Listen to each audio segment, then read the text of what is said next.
The views expressed and the opinions given by the individual host and their guests do not necessarily reflect those of Para-X, its affiliates, or its sponsors.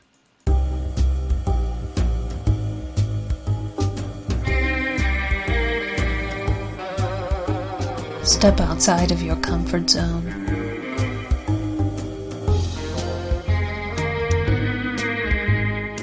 See the world with a whole new perspective.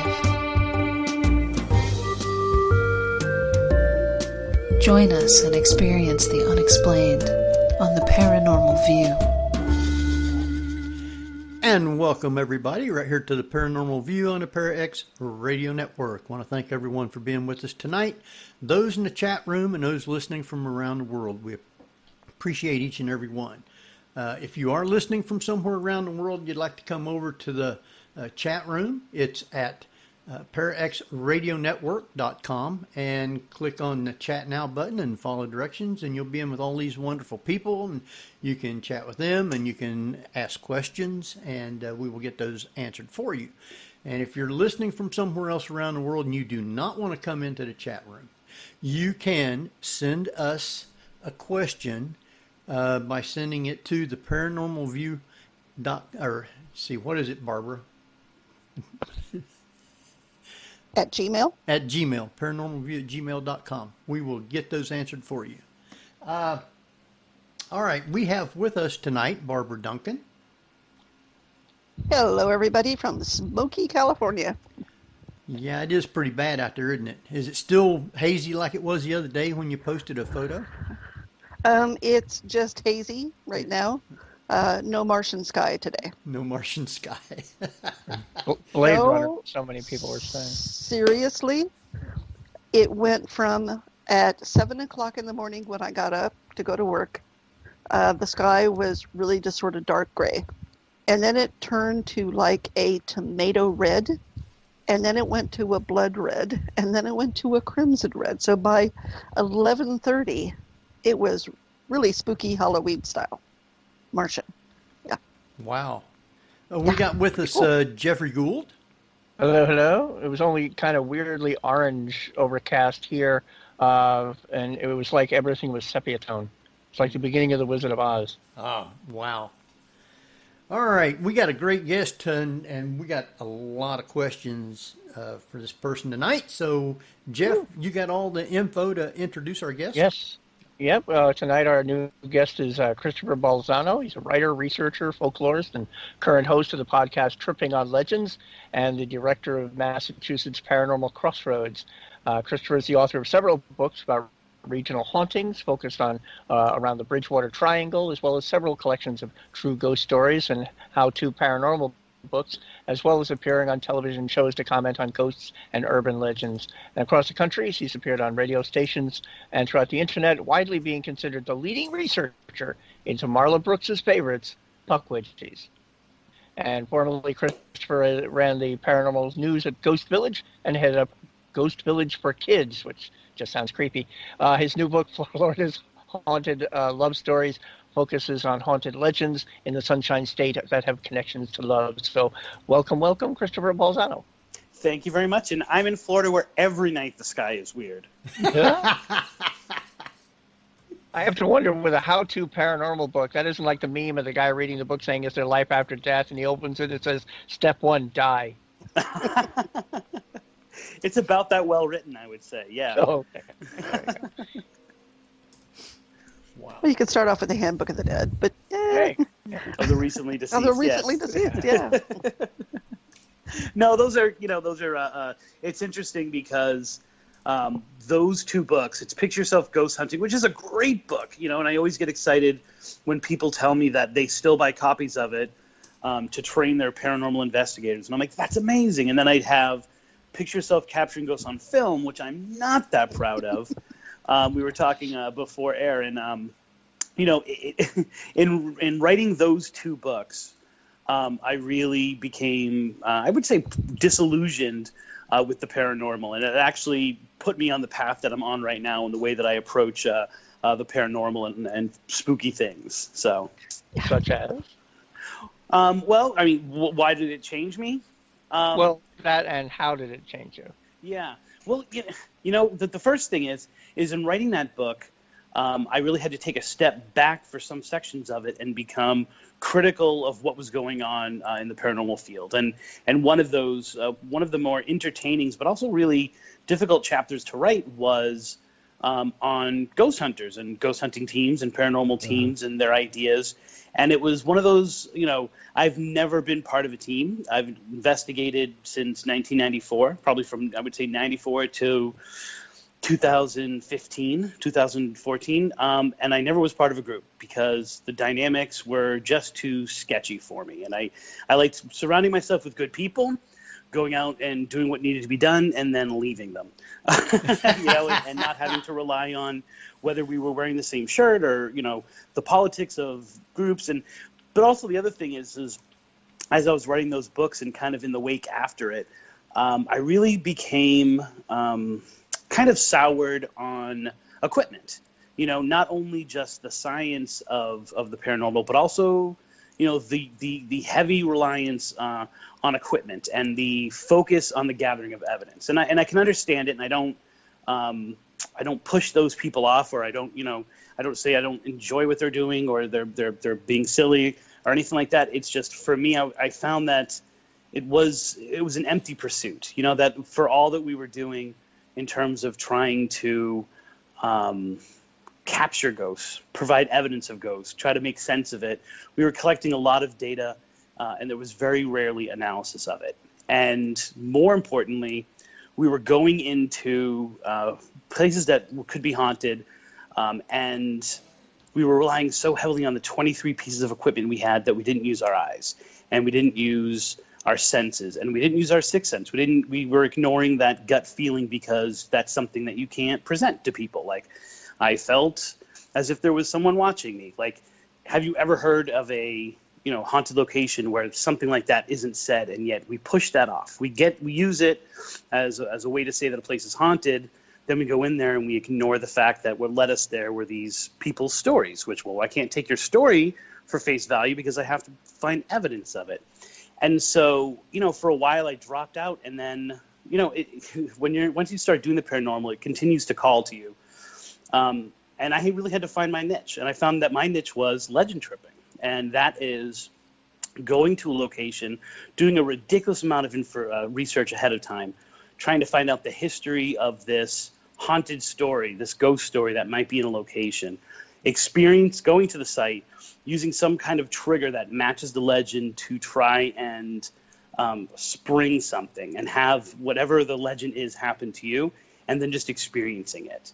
And then afterwards reporting that, and maybe even allowing the audience to come in and see what you experienced to the best of your ability. And once I started to do that, I was having more paranormal experiences, a lot more fun, and connecting with people in a way that I hadn't before. Yeah, I didn't get into it until like 2008. And once I did, I was able to go to different places because shortly after I got into it in 2000, as a matter of fact, it was in the fall, I started doing this radio show. They asked me to do it, and I said, who, me? I don't know anything about ghosts or anything. And but they talked me into it, and I started doing the show. Since then, I've been able to go to a lot of different places. There's only certain people that I affiliate with as far as going to places to do things with. I don't believe in all the electronics. The only thing I use is a recorder. And everything else, I mean, it's a lot of the gadgets is nice, but to me, like you said, you can't prove a lot of it. Yeah. If I catch and one, I think recorders like video cameras, cameras and audio tape is important because it's documenting what you're there, why you're there, documenting what you're doing, and then you may actually find a little something afterwards after you get home. Right. And I've had my share of EVPs, that I've captured, and a lot of it is really good. A lot of times, people will take and play something and try and tell you everything about it, and well, maybe, but it's not, you can't really say that's what it was. Right. But a lot of the stuff our general rule of thumb is if we don't hear it plugged into the car stereo on the way home, we don't go digging for it, and sometimes, especially in the early days, what we would do is if we had a very specific little section, we would put that out as a separate little like mini episode and be like, hey, you guys want to break this down? You guys want to find stuff in it? Perfectly fine. Here's what we found when we first listened to it. And I've gotten more mind-blowing EVPs being a legend tripper than as an investigator. Right. Well, there's with your books, and I was going through a lot of those, and I have a lot of them to talk about. Excellent. I'll talk to you a little bit later about when I was living in Daytona. I was about 15, and the Tomoka Light. The first time I was down there, my uncle and a couple of my cousins took me down there, and it's supposed to be from the last street light to the telephone booth at the entrance of the park. That's about a 3-mile stretch of road. And you'd drive up and down it and turn your headlights off and on, and a light would come on behind you, go out, come on in front of you. It would change shapes, colors, and stuff like that. I never tried to chase it. The old Dixie Highway. Yep, and I never tried to chase it. But the first night they took me out, I guess my 2 cousins was up with my uncle in the front seat, and I was in the back seat. And it was in a convertible, and they had the back window unzipped. And Roy started hollering, there it is. And I looked out the back window, and here comes this big red light coming down the road. And all you could see was my feet sticking out of the front seat. And I don't want to get too personal if you don't want to share it, but what year was that? That was in 1964, I believe, something like that. Okay. So, a few years later, they changed the height of the bridge. And since they changed the height of the bridge, and I can tell you the full story if you want, we can share it. Since they changed the height of the bridge at that location, people no longer see those lights. They still see them in the woods. They still see them in the park. They still see them down the street in Bungalow Creek, where with the Fairchild Oak, the suicide tree. So it's funny that's a really great example of we changed the bridge so people don't see the lights anymore. So we totally proved that legend was fake. Yeah, but what about the lights that are right there that people see? Right. Well, that's probably just well, what about the lights that are down the street? What about the lights that are seen on the water right over there? Well, that's probably not. It's one of those funny things. It's if you can prove one aspect of a haunting or a haunted legend negative, people feel that means then therefore the entire thing is wrong. Like if you have a fraud who investigates, if a place, think of some of the famous, hauntings and cases, and one person who's associated with it has been proven to have lied about something or be a fraud, then people actually assume that the entire thing is, which is, hilarious because we really don't do that in most other things in life. Well, the one thing that got me, going out there at night is totally different. So right. I was in the Boy Scouts, and there was 3 other guys, and they wanted to get their 20-mile hike merit badge. And I was living in Harbor Oaks at the time. And we hiked from Harbor Oaks out to the campground, and they wouldn't let us stay all night in the campground. They said, Scoutmaster's not with you, you can't come in. So we walked about halfway back down where the park entrance sign is, and there's a little road that'll run over to the river from there. It's not very far. So we couldn't walk all the way back. It was already late in the evening, and we decided we had our sleeping bags. We was going to go down toward the river and camp right there. And it got dark. We couldn't get a fire started because the dew was on the ground. Everything was wet. And we just got in our sleeping bags. And everything's real quiet. And all of a sudden, I hear like 4 or 5 kids, maybe 6, on bicycles pedaling real slow down the road. You could hear them talking. You could hear them pedaling the bicycles. And this other guy says, "Hey, let's go scare them." Well, we jumped up and run up to the road. We looked down to the right, and you could see the light and telephone booth. Nothing on the road. We looked down to the left, and you could see all the way down to the last street light, or the red light in the town part down there. And nobody was on the road. And it's swamp on both sides. Kids ain't going to go off in the swamp. And they did not have time to pedal anywhere else, because it only took us just a minute to run up to the road, and they was going real slow on the bicycles. You could hear them. And all of a sudden, I seen light go out, and then a light come on. It started coming down the road, and I started hollering. The guy said, "There's the light, there's the light." And we run back down to the river and stood there for about an hour. Never seen anything go by. One car later on went by, and so we got in sleeping bags and went to sleep. But it wasn't just one person heard these kids on the bicycles, and they wasn't there when we went up there. So I have no idea what that was. Wow. That's people have had those kind of really crazy things all up and down that Ormond Beach area, and the funny thing is that if you look at the history of it, right? So that's one of the things I do. That has got to be one of the most cursed sections of Florida. And when I say cursed, you can just kind of casually throw that thing out. But it was actually something that I was doing a presentation for a library, and they wanted to do haunted curses of Florida. And I put all the Tomoki stuff together, and it was just too long. It would have taken the entire night, because if you look at the history of that area, while other places at that same exact time, while other places were succeeding, all across Florida, that little section, that little strip, all the way from, a little bit outside Jacksonville, all the way down to Daytona and beyond, they couldn't, their plantations were never successful. Right. They would have murder after murder. They would have these unexplained suicides, which is how you get the Fairchild Oak, which is right there.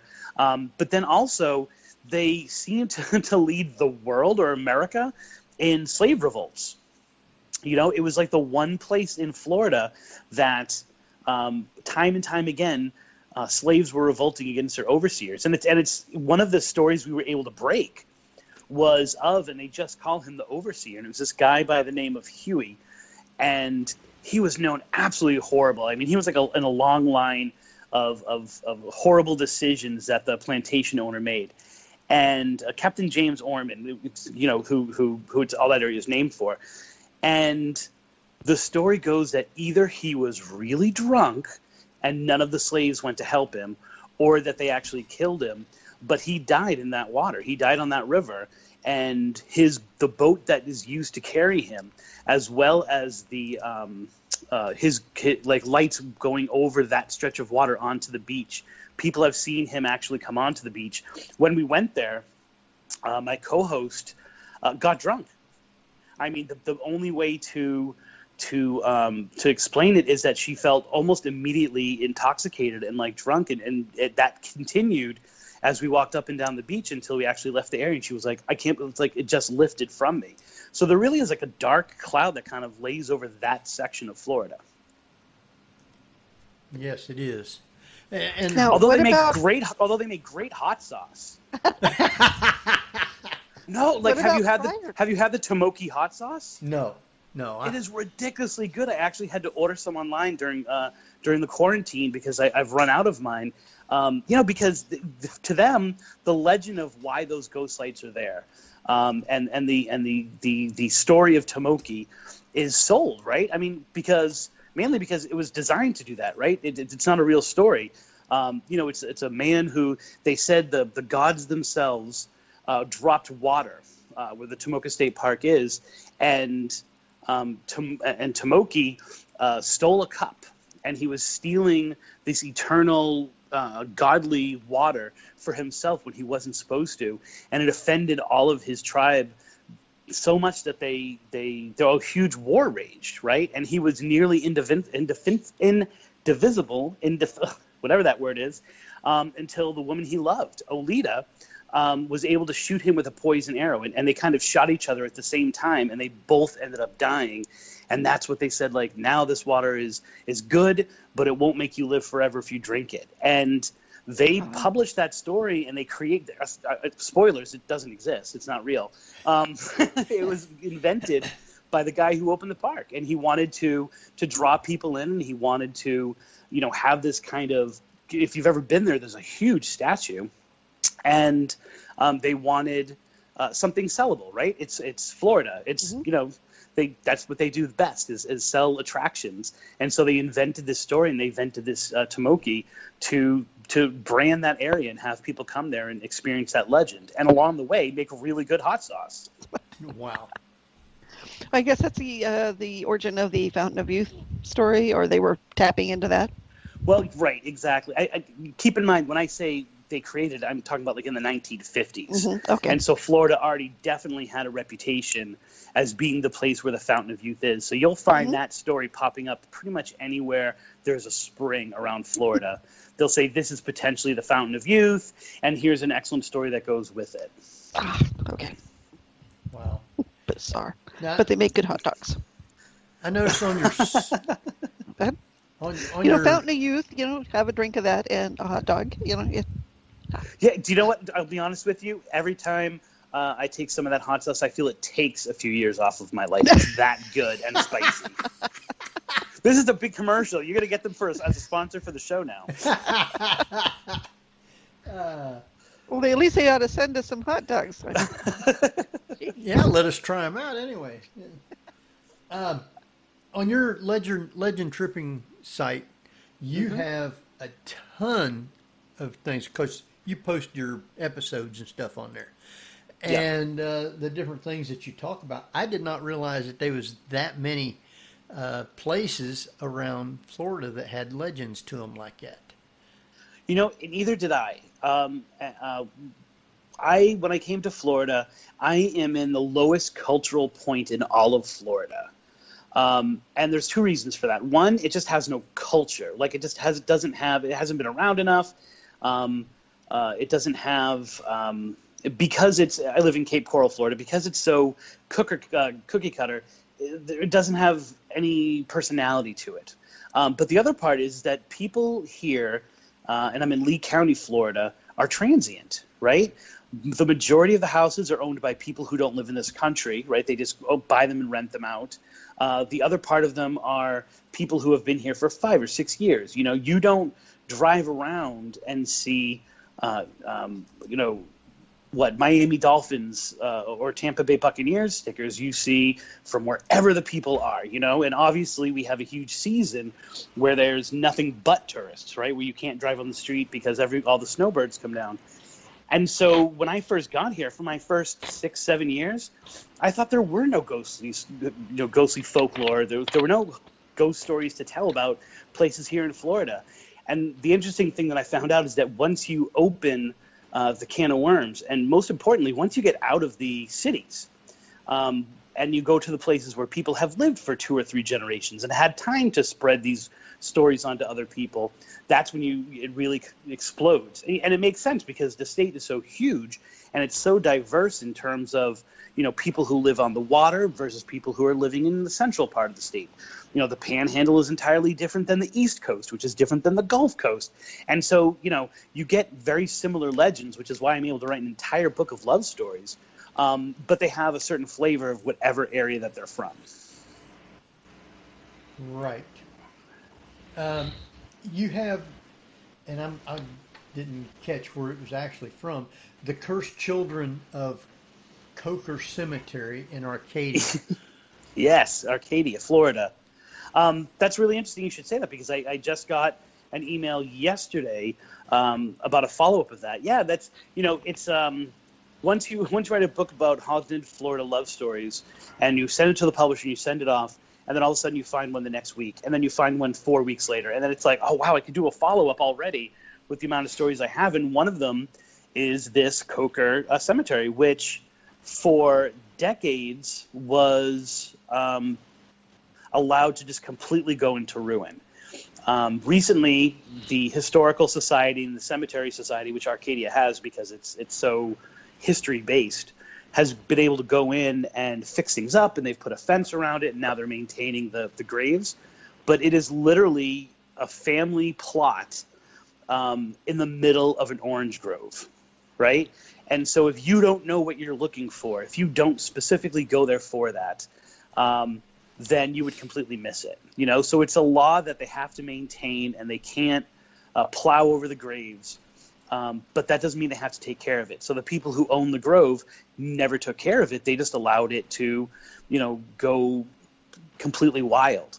And the story that goes with it is that, pretty close to the 1920s, 1930s, there was a family there known as the Lotts. And they were just kind of starting out, and they didn't have a lot of money. And the mother was pregnant. And a gypsy, now you can replace gypsy with Jewish person, with black person, with foreigner, like whatever you want, because this is the story of the outsider, and then who the bad guy, quote unquote, bad guy is changes. And he was hired by the Lotts to work on their farm for a week. So he was fixing this, and he was helping to install this, and he was working on the field a little bit. And at the end of the week, he wanted his money. And Mr. Lott said, absolutely not. And he said, yes, you will. And he took out his shotgun and said, absolutely not. And so as the guy was leaving, he yelled back. He was looking at the mother, and he yelled back and said, the baby inside you will not live to be a year old. And from now until the day you die, you will never be able to have children. And he drove off.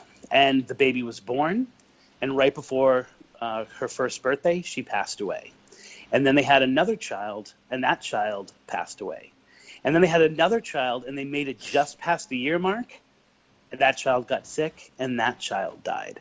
So in this cemetery, there are a whole bunch of Eckermans or aldermans. There's a whole bunch of Cokers, and then there's these 3 lone plots for the 3 Lott children. And it's said that if you go there, you'll see these little balls of light, these orbs, not the kind that you get in photography, but the ones you see face to face. And they'll be dancing around the graves, that they'll be floating. And now the legend says they also open and close the gate and try to escape. People who work in the groves have reported this. People who have gone to the cemetery at night before it was overgrown reported it for years. And it's interesting, when I legend trip, I go out and I do something to try to spark the activity, right? Something that would seem to make sense. And I'm like, well, I can't do yard work, and I'm not a gypsy.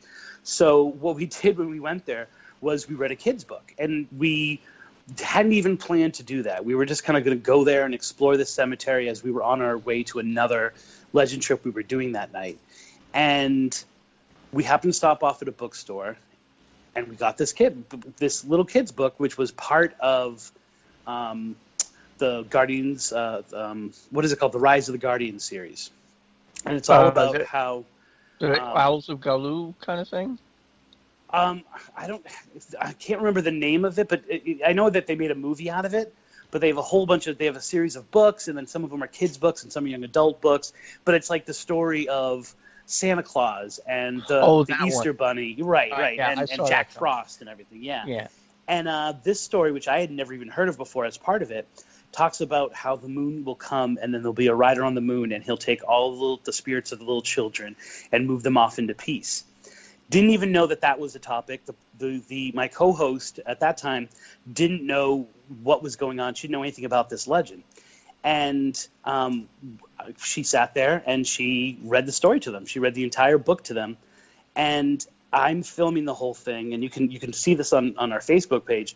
I'm filming the whole thing. And I swear that as the sun was setting, you could see these little darts of shadow running to the middle of the cemetery where she was reading this book. It was profound, and it was one of those things that I'm like, I am on camera saying, "Did you see that? Like, I've seen these shadows. Do you see that one?" And she's just reading the whole time. And the cemetery itself is actually filled with a ton of children, and so I like to think that at least for one night, like, we gave them a little bit of entertainment. Huh. Wow. So, do they come across as actual orbs or like will-o'-the-wisps? Well, I don't know the distinction that you're making within those two definitions. But they are in Coker. They are probably about the size of a softball, and they float up from the ground, and then they dance, much like the Tomoka Lights. They kind of just dance around there, and they dart behind the headstones, almost as if they're playing hide and seek. Now, the obvious thing to say is, well, if a baby is 1 year old, what's it doing like running around a cemetery, right? Like. And I firmly believe it's actually not the lot children. I think it's the children that the other children that are buried there who are older. However, and this is the essence of what I do, when you experience the paranormal, most people, they don't have a frame of reference for it. They don't have experience or the vocabulary even sometimes to describe what they're seeing. And so what they do is they fall back on stories that they've heard. And so this story is a really good example of they're seeing these lights. They can't explain them. Wait a minute. There are these 3 graves that don't belong to the family that the rest of the cemetery is. It must be them. And then a story develops around it that is similar or familiar, I should say. Wow. Barbara? Well, I was just, the skeptic in me comes out and says, well, what about the ground level there? And what's the water table like? And are you just getting swamp gas? Yeah, maybe. I don't know. Doesn't matter to me. I'm a folklorist. No, and that's the honest to God truth. Once again, that goes back to what I was saying about investigating, is that as a folklorist, I could care less whether something is really happening or not, whether the ghost is real or not. It's all about the story that the people are telling and exploring that. But what I would say to that is, I'm not quite sure if swamp gas can explain the shadows that I was seeing kind of scurrying around the headstones going towards it. Can explain some of the lights. Can it explain the Tomoka lights? Can explain, yes. And I think the interesting thing is, I'm doing an entire chapter. I'm currently working on a book just about the Ocala National Forest, because there are just so many ridiculous stories coming from that in the surrounding area. And I'm doing an entire chapter on just ghost lights, just the stories of ghost lights that people have told me. And I have never, and Barbara, maybe you can correct me on this, I have never heard of swamp gas being consistent or as active and moving and seeming to have a personality, or being able to be repeated in a lab. And so it's always presented as this scientific explanation for why a paranormal thing can't happen, and it does happen in nature. And so it's not like it's a fake thing, and yet just because it can be used to explain away what people are seeing, I don't think it does. There's Old Faithful. There's geysers out there which will build up and build up and build, and then they explode. So you can have frequency to that sort of thing as well, where there is a buildup of gas, etc., and then it finally explodes. Now, personality, we anthropomorphize a lot of things. Definitely. So that's part of it too. So but there's always the possibility that there's something else is real. Yeah. And I also, I wonder if people have experienced this and whether they have actually experienced it, or whether it's kind of a crossover to another story which exists maybe 3 miles away in another cemetery, which also has a very similar story, only this time it was 7 children who were poisoned, and it all died on the same day. I shouldn't say that. One survived for 2 days afterwards. And it's an almost identical story in terms of the way that the balls of light move and the idea of the hiding behind the headstones. And for me, I almost personally feel that someone had an experience there. And then they see these 3 graves that they can't explain, which I can now explain as of yesterday. And they associated it with the other story, and the 2 stories got mixed and matched. And as an investigator, that would infuriate me. But as a folklorist, I'm like, oh wow, look at the way these 2 stories in 2 different locations are totally dancing with each other. Sure. There's that fine line with mythology, and because a lot of it is based on an actual event. which is retold to explain something. In the old days, it would be what the gods did, but in this case, it could be what spirits are doing. And that's the essence of writing the Haunted Love book, is that, on one hand, love and obsession and hate, which is the other side of love, are all the kind of emotions that would be primed to cause a ghost and be primed to make a location haunted, or someplace you would return to, or a reason for your return. And then on the other hand, love stories are, and especially some of the ones that make up the backstories of these hauntings, are the most familiar stories you've ever heard.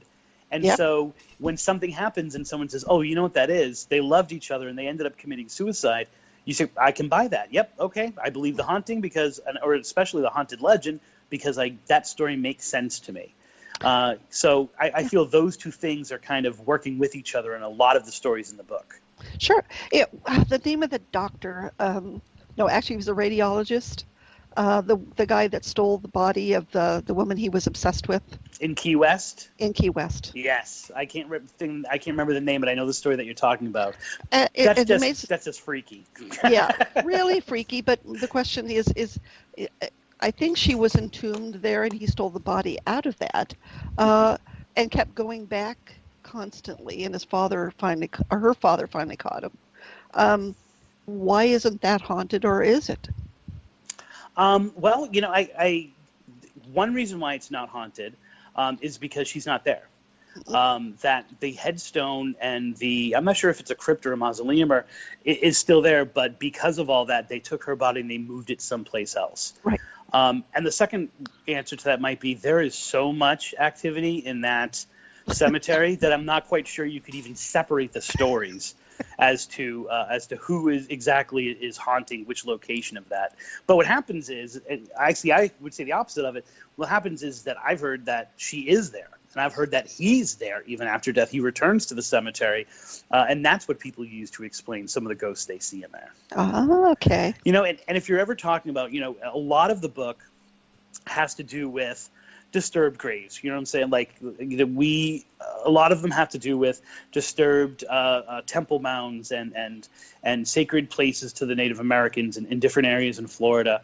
But in essence, like, that cemetery, probably more than most cemeteries I can think of, has been disturbed so many times because it seems to be hit so often with with hurricanes, that they're constantly having to rebuild it and find where the bodies are. And last time I went there, it was just after Irma, and there were just piles of rubble, and they didn't even know where certain parts of headstones went. But it was like, trying to create a puzzle without the picture on the box of where some of these graves might be and things that they found. So it's the essence of an American version of a disturbed cemetery. Yeah. Well, in knowing some people in Key West, it seems to me that was sort of accepted. They have a different attitude than most people. Yeah. It's like, funny because the same can be said about where the lighthouse is. If you ask anyone, there are 2 dead bodies on that in that area, or 200 dead bodies on that area. There are so many legends about people going there and dying. There's of course, the most famous of these legends is that during one of the huge hurricanes back in the 1830s, the lighthouse keeper lost all of her children in the hurricane, as they were all in there, and the lighthouse got destroyed. And they had also allowed some people to take cover there because it was the only structure still standing, and all those people died. And so their spirits are kind of left on that property, and they continue to walk that property. The children are heard crying sometimes. The people are seen on the benches, and of course, none of that is actually true. When most of the people, there were 1 or 2 that died, but most of the people actually survived when the lighthouse crashed. And so, but it's one of those things where people know that it crashed. It's part of their history. Everything is kind of loose there in terms of what is history and what is story. And they want it that way because it adds to kind of the artistic flavor of the location. And so that's how you get really great haunted stories, and in this case, love stories. Yeah. Well, it must be interesting too to have to figure out in your research what was actual folklore handed down generation and what's made up for modern tourists. You know, it's interesting because when I'm in front of an audience, like doing a live presentation, remember when you could actually speak in front of people before you had to wear a mask everywhere? When I would speak in front of an audience, what I discovered was that they absolutely loved when I would tell the story and then I would go, nope, but that's not what really happened. And I would tell them the real history and why the story that's the popular story couldn't possibly be true. And I would lay it all out, and the live audience would love it. And they would almost like be in the know, like, now we know it too. And it's interesting because I find that when people read these stories, they don't like that part as much. There's a portion of people who absolutely love that you have gone into the story and you've basically found that it's not true, but it's still kind of an interesting story and maybe some weird stuff is still happening. The live audience loves it. I almost feel like some of the people who read the books when I do that feel cheated, which is totally not my perspective. Yeah, well, yeah. To know the truth. But you know, it's the expectation too. If you go into what's supposedly a haunted area, and you have the expectation that Joe the ghost is in the attic, and of course you're going to go to the attic and you're going to hear a little creak, and obviously it's Joe. Right. And that's the flavor that you want, and that's the mood and the aura that you want to create, and you want to go up there and you want to hear that creak, and you want to hear. You want to get on your tape recorder anything that sounds like Joe, right? And how easy is it to get that EVP? And so, you know, you don't want to then sometimes hear that it's not true. And the interesting thing is that most of what I do when I then bring in the folklore and I say here's the folklore, and then here's the history. Most of the time when I do that, but that doesn't explain away why it's happening. All I'm doing is telling you that the story that they're telling is not necessarily true, but there's still some really weird stuff going on. Yeah. Well, when you get stories like My Little Obsession, which is Robert the Doll. By the way, I didn't tell you I am drinking from my Robert the Doll cup as we speak. Ooh. You know, and he is a cute little doll. I'm sorry. But okay. I have to wonder what he looks like in mint condition, though. There's photographs on the internet that can show you what the doll is supposedly like, and it was a doll that was made in Belgium, I believe. And it looks a lot better than he does now, but, you know, age. Don't we all? Yeah, no kidding. But, you know, there was a lot of, it's obsession. It's about a man who's in love with that doll that he's had since childhood. But there's, you know, all the stories now of him running around that little tower room that he had. The artist's house, the attic of the artist's house. Mm-hmm. Yeah, and it's really interesting because for me, I love a good haunted. I wrote a whole book called Haunted Objects. Like I love a good haunted doll story. And when I wanted to fit that into haunted love, the angle of it really was like, as you were saying, the obsession, right? You know, and I mentioned the curse that may or may not be true. That, you know, the housekeeper who was having the affair, who then was fired, so she put a curse on the doll. But I think it's much more about his obsession. And what I found really interesting was not Robert, but people. Right? And people's upset. You were telling me yourself that when you get a friend request from Robert the Doll, you know you have to take it, or else Robert's rules are in effect and something bad is going to happen to you. And to me, Robert's rules of order. I literally, when the first time I went to see him, I was watching the people more than I was watching Robert, because I wanted to see their reaction to it and this kind of weird, glassy-eyed effect that he had on people. The very first time I saw Robert, I was in St. Pete, and I was at a paranormal conference. My friend had said, I had just moved down here, and he said, hey, I'm going to be down there. I'm going to be selling some books. Do you want to come hang out with me? I'll get you in free. You can sell some of your books. And I was like, yeah, sure. And I had no idea who Robert was. And I'm sitting there, or and people kept all day asking me to come over and take pictures of them with this doll, right? And I had no idea what it was, right? But I'm not kidding about this. As the day went on, they go, "Hey, take a picture," and then they would giggle and they would say, "Okay, now ask to take the picture and take the picture." And I'm like, "What is going on here?"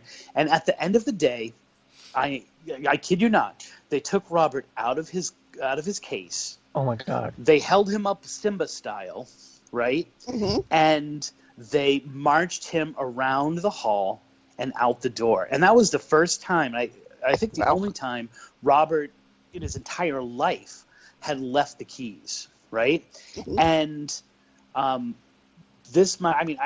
don't know what to make of this, but the person who organized that conference was supposed to originally write Picture Yourself Ghost Hunting, and after that some really weird things happened and he had to back out, and I stepped right in, right? Of course.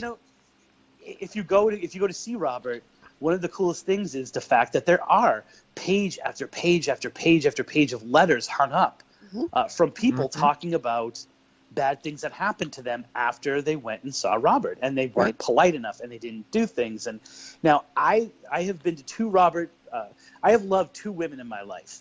One is the wife of my children. The other is my old co-host of Tripping on Legends. Both of whom, one of which we went to go see Robert on our 10th anniversary, which was great.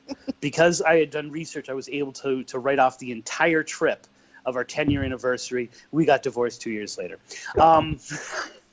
Now, with my co-host, we went down there for a completely unrelated reason. We were like, we have some time.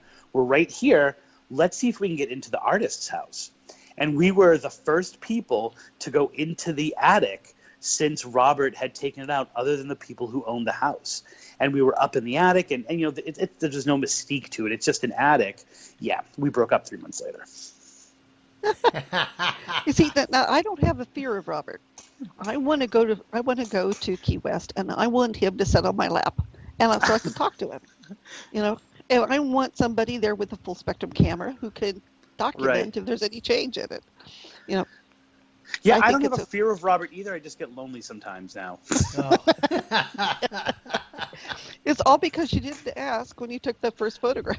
I asked everything. Yeah, exactly. Some person in St. Pete back in 2007 cursed me. Wow. But you see, when Robert says, follow this person on Facebook, and then the kicker was Robert started following me on Facebook. I didn't send him a request. He just started following me on Facebook. So, are you friends, or he's just following you? No, we're friends. Yeah, I so followed him too. You had to approve it. You invited him in, so you only have yourself to blame. Yep. Well, but Wow. I'll introduce him to Annabelle, and they can go out on a date.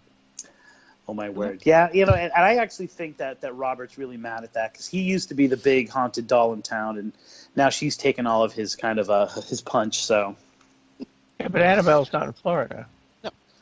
Yeah, but when you ask people what's the best haunted doll, they used to say Robert, and now they jump out with Annabelle. But of course, they identify her as the wrong doll. But still, the legend of Annabelle has taken over the legend of Robert, and I don't think that he likes it one bit.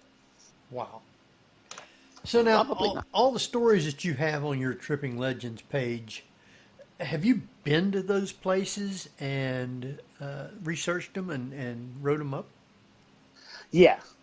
The only ones that are on there that I haven't been to are the ones that I plan to be to. For example, I've never been to the Bellamy Bridge, which is one place that I really wanted to go. We were supposed to go last summer, and we ended up not being able to do it. And then my children and I were supposed to go on spring break, and we had to reduce it to day trips. And the Panhandle is about, that's a little bit outside of Tallahassee, so that's about a 12-hour drive for me. It is, But pretty much, I don't talk about a place unless I've been there.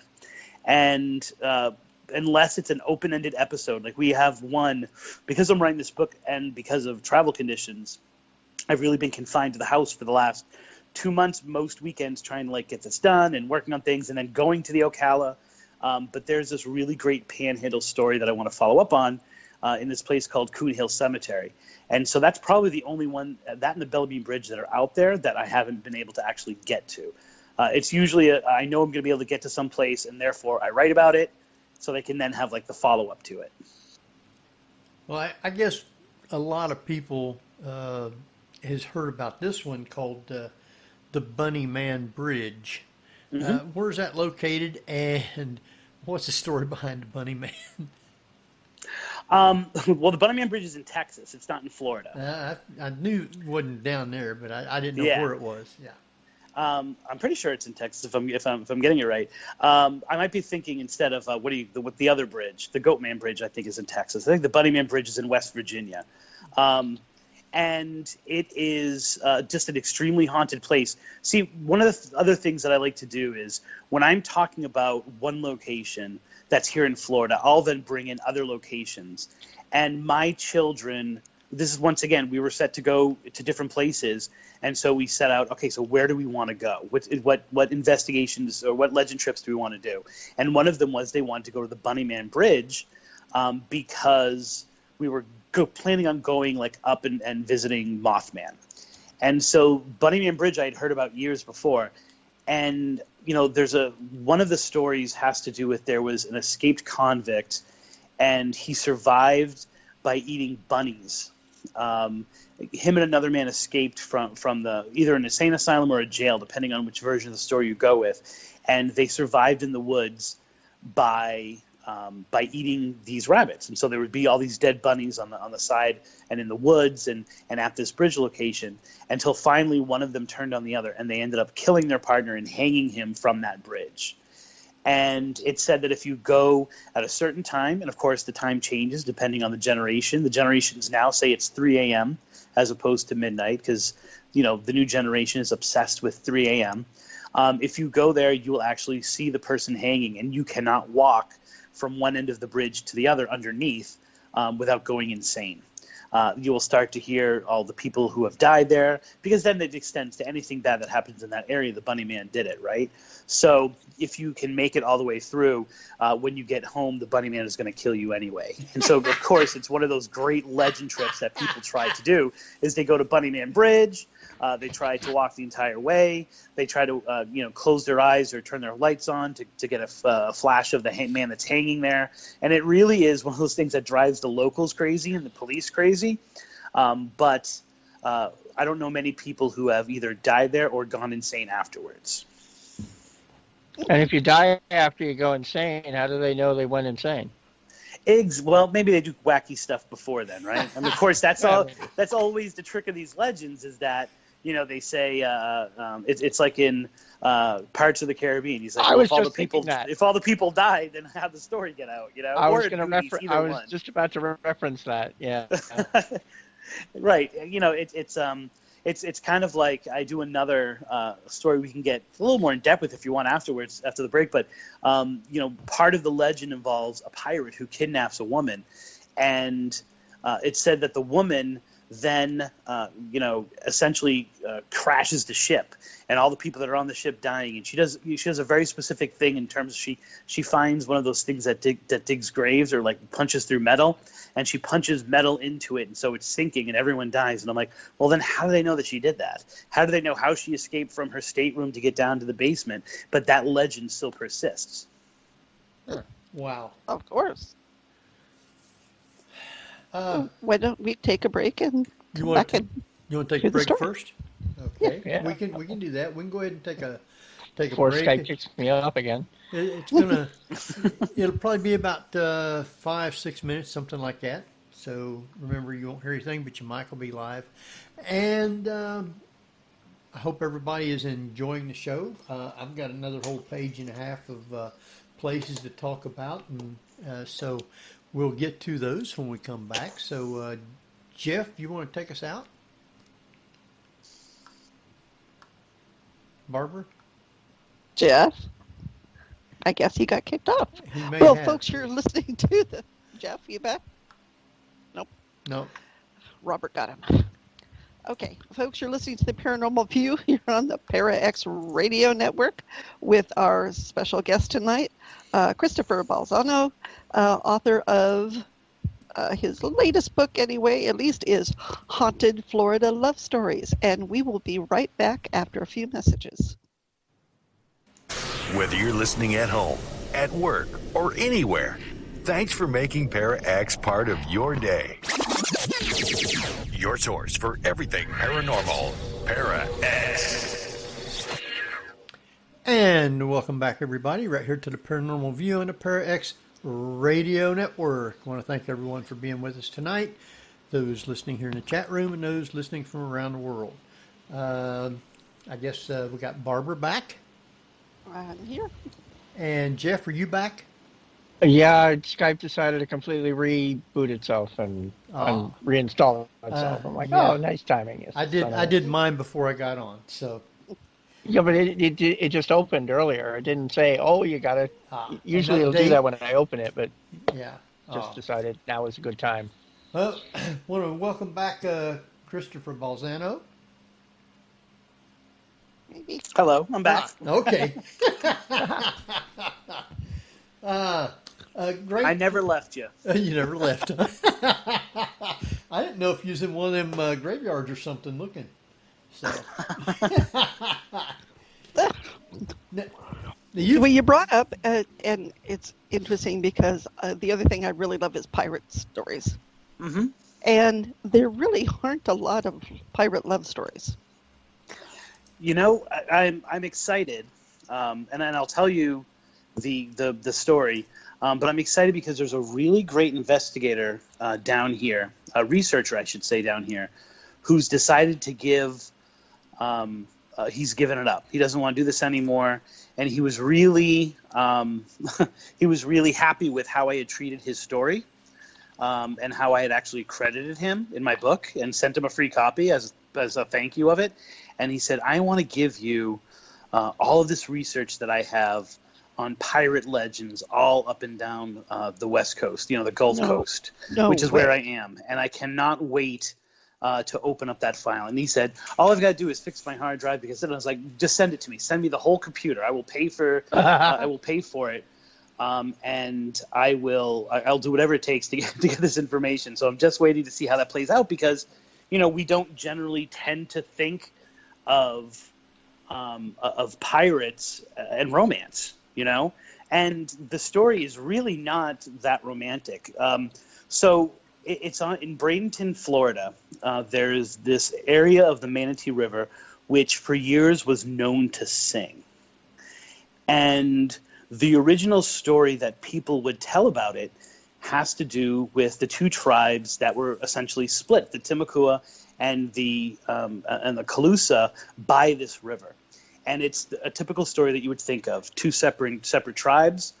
One is the son of the Timucua chief. The other is the daughter of the Calusa, and they would meet in the middle of the Manatee River because they weren't allowed to share their love. But the river was kind of neutral territory, and they fell in love. And he said to her, I want to take you away. And she said, I'm not sure I can. Not that I don't love you, but if you ever drink from the spring that's on my side of the water, it says that you will never find peace in any other place. And so I don't know if I can do it. But their love was so strong that they decided to go against all of that. And he proposed, and she accepted, and the river started to sing. And he said, he was all scared, and she said, no, don't worry. That's the voices of my people, and they are telling me, they're telling us that they approve of this marriage. And what it actually was the story goes that there was a tribe there back in the day or an early part of the Calusa that were going to be wiped out. And rather than surrendering, or rather than risking war, they all decided to commit suicide in the water at the same time. And they started to sing this song, and then they just kind of like jumped into water as they were singing this song. And to this day, you can hear the sound of those people continuing to sing. Now, this is actually a good, most of the stories like this don't end well. This ends up well in that they are married till the end of their days. Eventually, the Calusa chief decides to open the tribe up and unite them, which is the reason why there are no Timucua anymore, and they live happily ever after. And so that's one story that exists in that area. But the more I dug into why this singing happens, and now the singing is completely probably a natural physical reaction that's happening in the water, right? If you think of it in terms of my niece, who is going for her PhD in chemistry, compared it to essentially dropping Alka-Seltzer into a thing of water, and how there's a physical reaction and you hear sound. That's probably what explains what this singing is in that area. And yet they found the need to actually steal a legend that's very popular on the Mississippi River and attach it to this. But then they tell this other one because there's something else weird that happens in that location. So Miguel Pascal, who is known as the Butcher, was being chased by this commandant further up north. And he decided to do a little intel on this guy. And in doing it, he discovered his daughter, who he absolutely fell in love with. And as you know, most people who are in love do, he kidnapped her, and he snuck her onto the boat. And he decided that you will not leave until you fall in love with me, and then maybe I'll let you be around the ship, but you're going to be my statesroom until then. And obviously, as most people do when they're kidnapped, she was depressed by this. And to make her feel better, he took the strings of a harp and he put them all in the windows of the stateroom so that whenever the wind blew, there would be this beautiful music, and eventually she'll fall in love with him because she'll be hearing this beautiful music all of the time. Oddly enough, that didn't work, and she still didn't like him. And when he went off to conduct another raid, she snuck down, she punctured holes in the hull of the ship, and then set the armory on fire. And so the whole thing blew up. Everyone there died, and they sunk to the bottom of the Manatee River. And because it had burnt up before, that's why there are no remains that people ever find of it, which of course is ridiculous, right? But people say that on certain nights, not only can you still hear that singing, but you can actually see the giant ship rising from the water itself. And we went there one night, and we were more focused on the Native American legend. And so we went there and we recited a poem that was inspired by this story. And just as we were finishing the poem, once again, I've got this video up on both the YouTube and the Facebook page. There began in the middle of that Manatee River, these weird waves started to happen. The kind of waves that happen, that kind of like concussion, Jurassic Park kind of waves, like when something is coming up out of the water, and we saw this dark object come out of the water, and then before it reached the top, go back under. And so I can't tell you if that was actually the Butcher's ship and the beautiful maiden who didn't like the music being played on the harp strings on her windows, but it definitely was something that we experienced.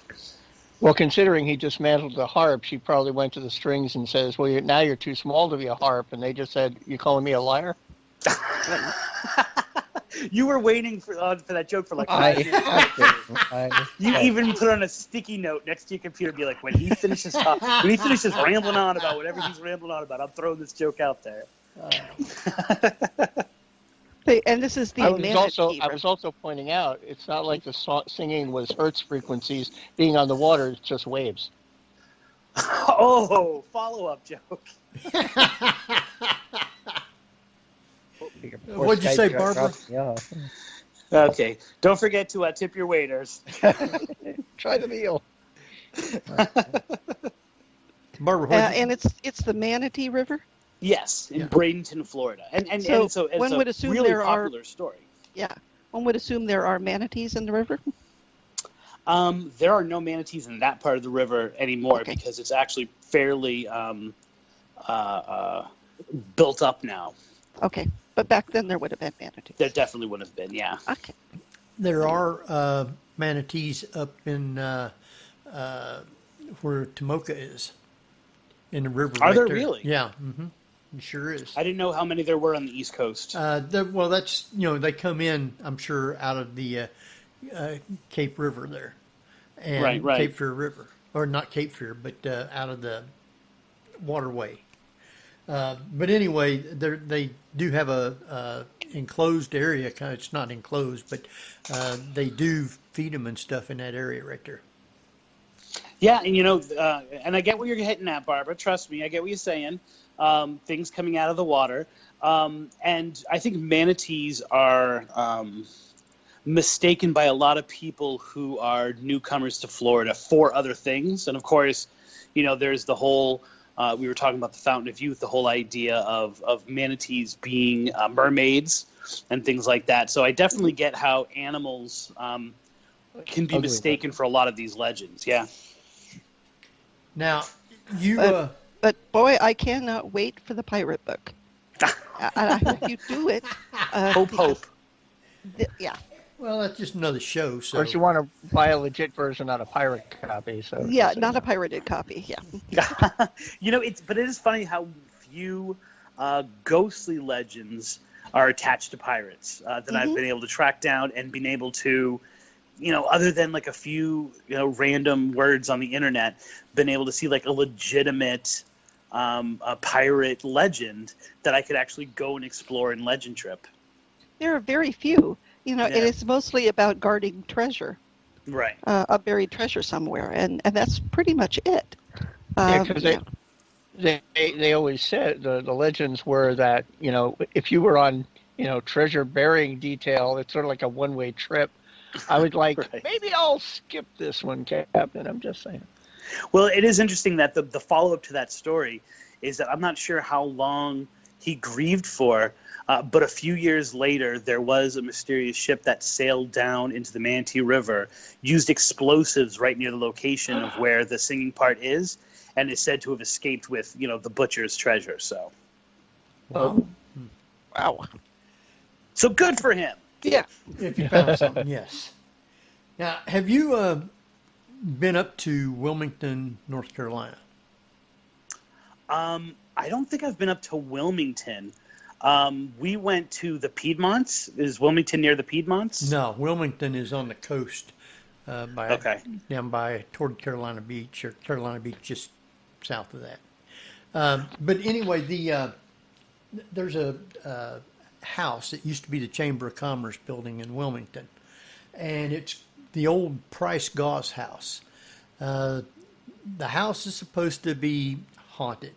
The hill there where it sets on was a place called Hangman's Knob or something like that, where they hung all the criminals of the early days in Wilmington.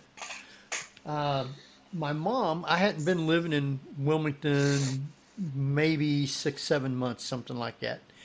And she sent me this magazine. It's a Fate magazine. And it's about the Price Goss house. It had a picture of a woman a ghost coming down the staircase. And so my mom wanted me to go there and, just talk to them and get information. I went down and talked to the people, and they told me some of the things, that they witnessed or things that happened in the house.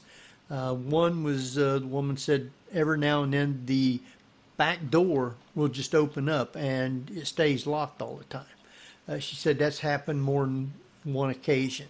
The story that's in the Fate magazine has articles that talks about if you look on the outside, there's a cemetery around beside the house. If you look up at the window on the outside, you can see a window. If you go on the inside, there's not a window. So different things like that. Anyway,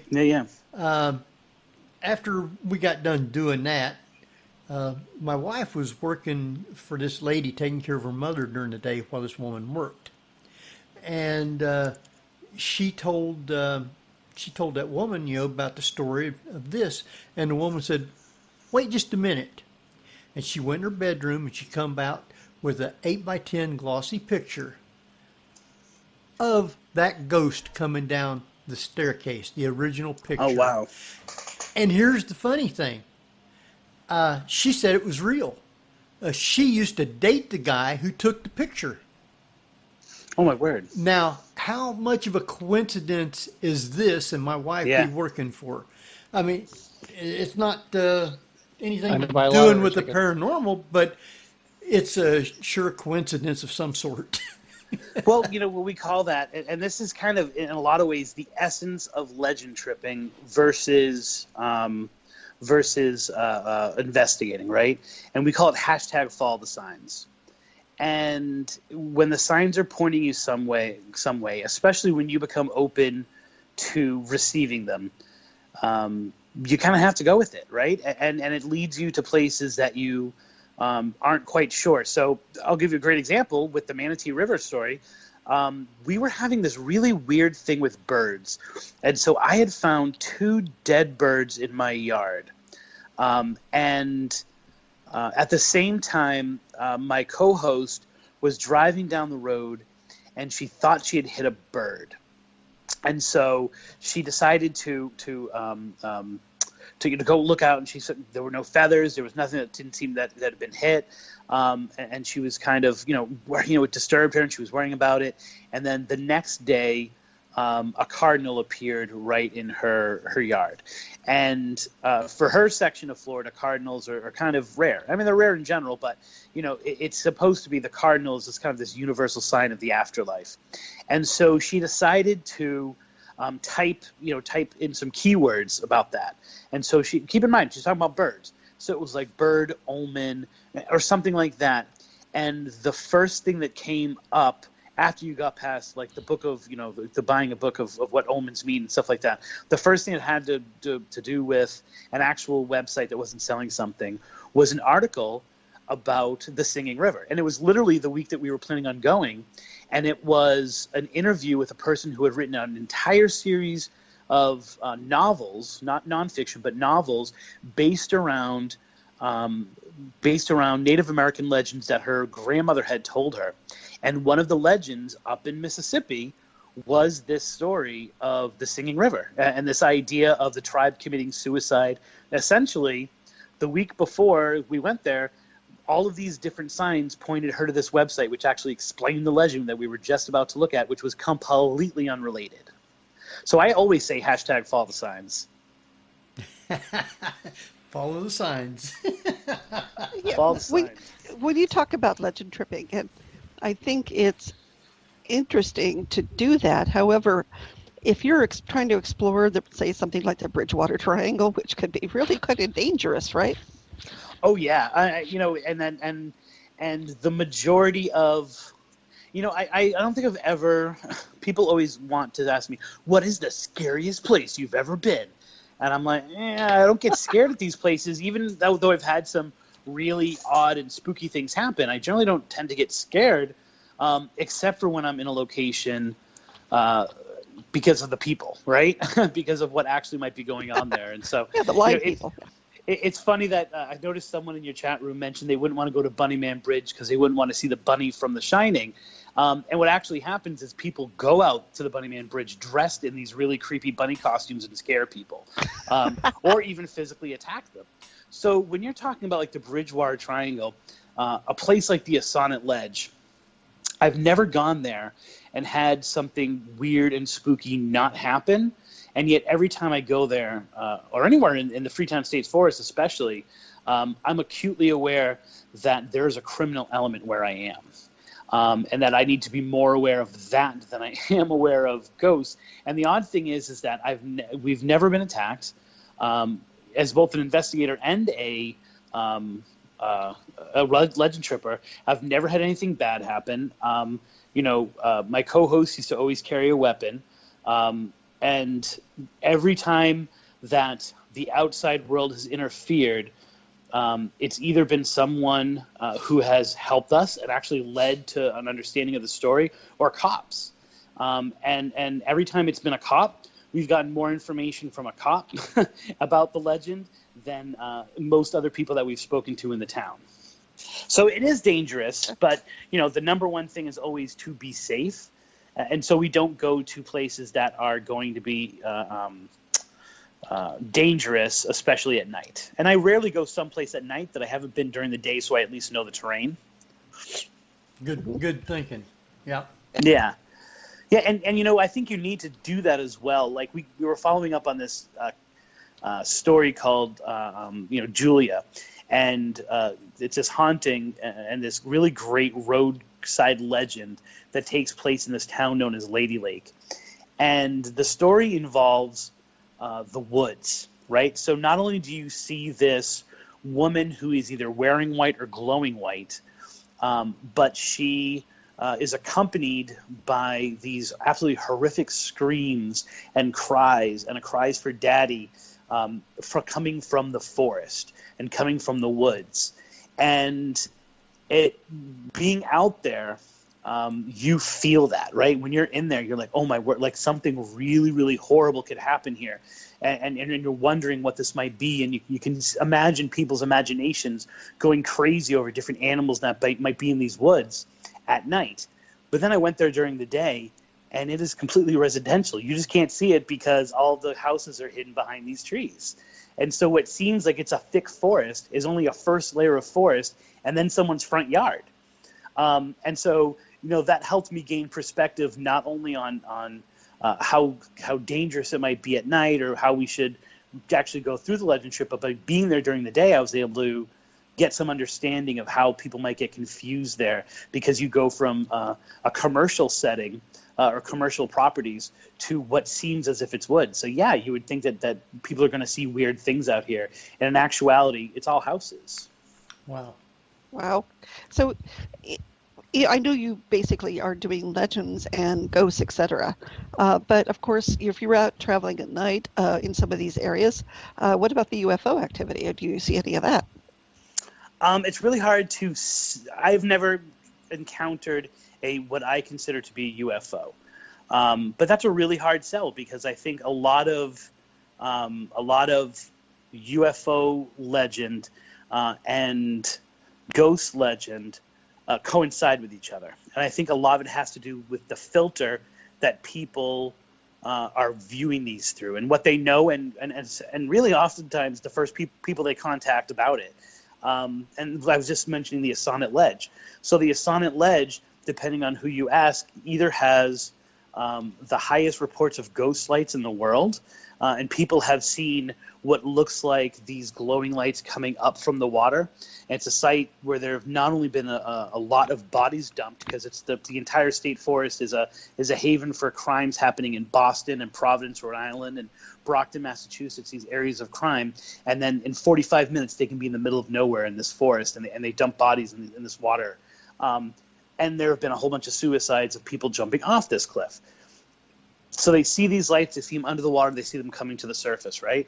And then other people have seen those same lights at the Assonet Ledge in the woods. And let's do the same thing. Oh, those are the people that are in the water, the people that have been married. They tell the same story. But if you ask other people who have spotted them, they'll tell you that it's the highest hit point or UFO sightings, because they're interpreting those same ghost lights as UFOs. So I don't think that I've ever experienced something that was dramatic or high enough in the sky for me to think of it as a UFO, nor have I ever personally had like an abduction type situation. But, oftentimes I use that as context. So like I was talking about the Ocala Woods. As soon as I opened up that I was writing about that, people wanted to tell me their skunk ape stories, and they wanted to tell me their phantom witches in the woods stories, and they wanted to tell me their alien stories, and they wanted to. And so I find that when I'm legend tripping, or even when I'm just exploring a legend, I need those kind of things, if they're being said in the same area, as context, because it helps me to understand that people in this area are having weird things going on. So never had an experience myself, but I definitely think that most of these areas most of them have the trifecta of cryptids, aliens, and ghostly sightings as well. You're bringing up a really good point about filters and how people are perceiving things these days. And of course, now the plethora of ghost sighting shows that are on television. There's a few cryptid shows and a few UFO shows now. How do you think, is it slanting or changing the perceptions that people have of these experiences? 100%. And I think that's how these communities have grown, right? Like you were talking about the Bridgewater Triangle. The reason why I was able to become such an important researcher into that topic was because I was one of the first people on the internet and one of the first people to have a website that was dedicated just to Massachusetts back in the day. Mm-hmm. And so as I would publish stories that I would hear, many of them happened in the Bridgewater Triangle, and then people would go online searching because they were having experiences, and I was the site that they would find. And so I think that it all depends on where those people are coming from. I think that the way that we're presenting it approaches it, right? And you see these cycles of things coming through. And so one of the big things I've experienced are these shadow men and shadow men with hats, right? And for years, I would have an occasional shadow man sighting, usually associated with another haunting. And so another haunting would be going on, and then people would also see a shadow man. And then all of a sudden, it became really popular for these shadow men to have hats. And all of a sudden, then all the sightings changed. And now instead of just shadow men, I was getting all these reports of this activity was going on, this activity going on. And then there seemed to be a man who was made of, thick blackness, or he looked like a shadow, or he looked like black mist, and he was wearing a hat. To the point that the interesting thing is, is it a tulpa? Like, do we create these things? Are they thought forms? Because a whole bunch of people start talking about them. Is it more likely that we're going to see that kind of sighting, or is it a matter of cognitive bias, or what they call the punch buggy syndrome? When someone mentions a Volkswagen bug, then all of a sudden the next day you see Volkswagen bugs all over the place. They were there the whole time, but now that you're thinking about it, you start to see them all the time. So it's really interesting. I think that the media and the internet community have a huge impact on the way that people perceive, but then also experience the paranormal. Interesting. So but it's also interesting that you can start that snowball effect, where if everybody starts reporting and putting men with hat photos on their websites, then it becomes everything men with hats. Right, exactly. Now, I wish it became Men Without Hats, because I love that band. Little safety dance joke there for you. Well, and then now, so maybe we make them ourselves because we're thinking of them, right? Now, let's get really creepy with it, because I fully believe that the majority of experiences people have, and I'm not talking about home hauntings here. I'm talking more about whether it's in famously haunted places or the ghostly legends that I explore. I think oftentimes what is there is not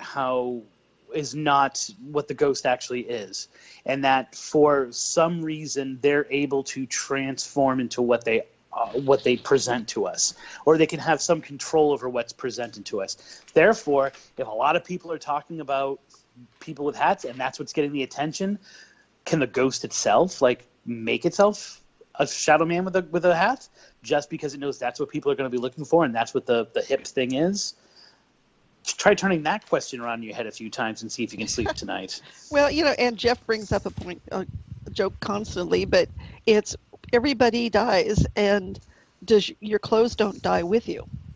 Right. So why are all the ghosts dressed? Exactly. And can they put on different clothes when they haunt? Probably. Who knows? Yeah, and it's when I was in the Bridgewater Triangle, and I was investigating, I went out there with Mike Markowitz, who's known as EVP Mike, and there was this extremely haunted house. It's the Samuel West house. It's featured in Ghosts of the Bridgewater Triangle, one of my books. And we set up these crazy microphones that he uses. Then we went out and we talked to the homeowner. This was the third time I had been there. Every time something, big had happened while I was there. We went out there. We were sitting by the fire, just talking, giving it just an hour. And when we got back, not only did we have EVPs, but we also had EVPs where the voices seemed to be talking to each other. And one of the little snippets of conversation we had was a little kid talking, and then an older person saying, like, "Shh, quiet, they're recording us." Whoa. Which makes the argument that the people on the other side, whatever it might be, have an understanding of us trying to interpret them, or us trying to experience them, or us trying to get evidence of them. And if that's the case, like, you can also imagine that they probably have some kind of influence on, what they wear or the nature of their haunting. Maybe. Yeah, I think they can present themselves to look the way they look, the things that they wore and stuff like that. Or the way that they perceived themselves. You know what I'm Right, saying? They're trapped right. in their own understanding of their more immortality. Right.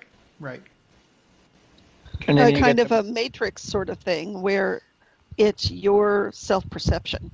Yeah, So I mean, if you want to look different, you can. There's a lot of horrific deaths that have happened, and everyone dies, just as Jeff said.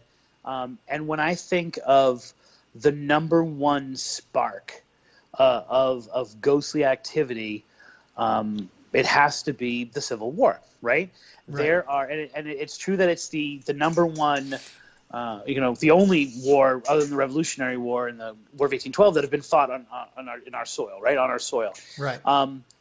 But there's also this understanding that the Civil War happens at the time where not only do we have a rise of spiritualism, but we have the rise of this idea, which is I can't remember the Latin of it, but it translates into a good death, and that many of the people in America at that time had this understanding of death having to be a certain way. You had to be home. You had to be surrounded by your family. You had to give off some piece of advice at the end. And this belief was so strong in the people that were living at that time that enemies, when they found someone dying, were known to search the bodies of the soldier who was dying, not for weapons and all that stuff, but for pictures of their loved ones, because people carry those pictures so that if they died in war, they would actually put these pictures around them, so it would be almost like simulating that they were surrounded by the people that they loved, or items from the people. And so they stood as avatars, if you will, of the people who should have been there. And a lot of people didn't get that kind of death, right? Not only did they not get that kind of death, it was really the first big war where you could lose your leg and still survive, and you could lose your arm and it would be amputated and you would survive on. And so there was this disconnect between the physical body and the spiritual body. And so it makes sense that those kind of things and not dying the right way and not being whole would impact people to the point that they would think that they were cursed to walk the earth. They would be more likely to be a ghost because their perception was they hadn't done what they were supposed to do. Would you perceive them, though, as a ghost with only one arm, or would he actually project himself as a whole body? I would say it would as he perceived himself. Like, I've gotten reports of amputee ghosts as well as whole ghosts, and then when you go and you do the research, you find out, oh, actually he had lost a leg in the war, or he actually didn't have a hand, or he didn't have, his eye had been poked out, he had lost his eye. This is not just Civil War stuff, but I'm talking just in general. And yet when you see the ghost is fully formed, and so you have to wonder whether it's how the spirit themselves, if this is possible, perceives himself as what they project as their ghost. Right. That's the way that I would look at it. Yeah. Mm-hmm. So I am going to be the handsomest ghost in the history of the world. I'm going to be 6'3". all that crazy back hair gone.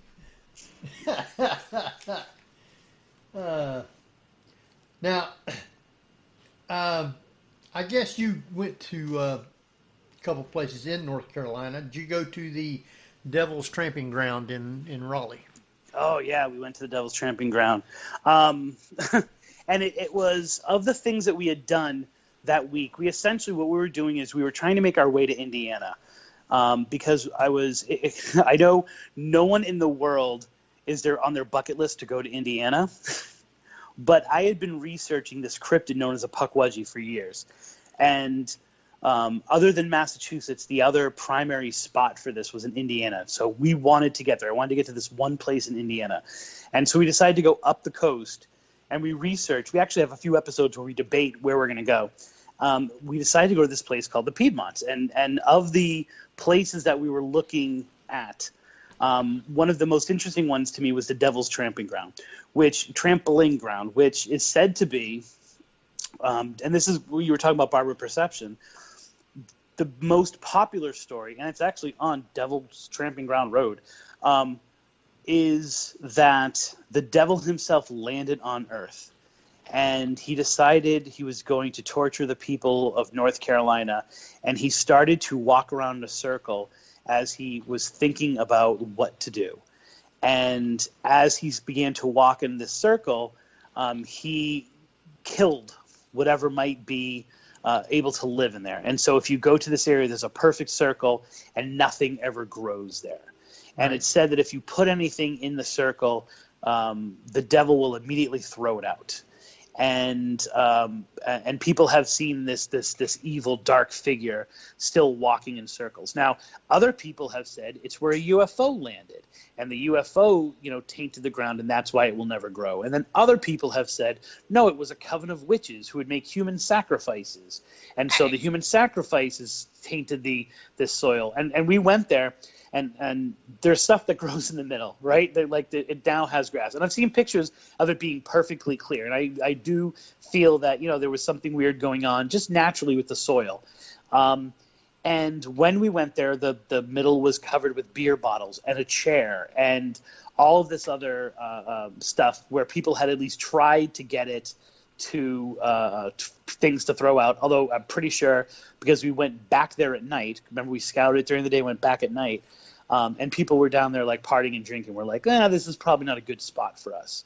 Right. But when we went there during the day, we pulled in, we did kind of a lap just to kind of check it out.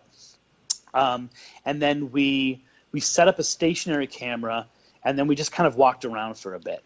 And what I was noticing in the woods were a lot of cult remnants around this devil's tree, which usually generally happens when some place is known to be really haunted, especially when it gets a nickname like the Devil's Anything, right?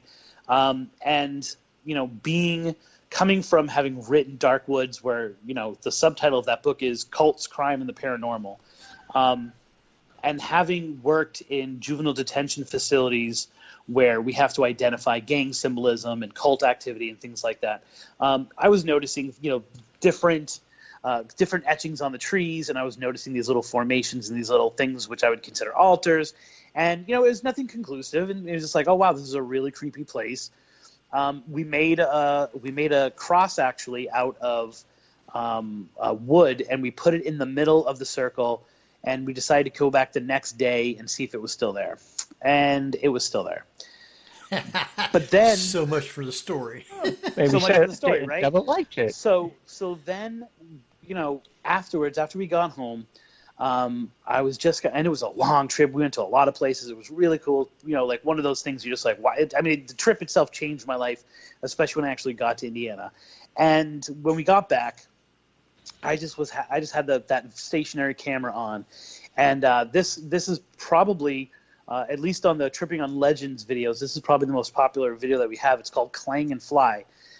You're watching it, and then about 20 minutes into the video, you just hear clank, and something flies across the screen as if someone had just kicked a can.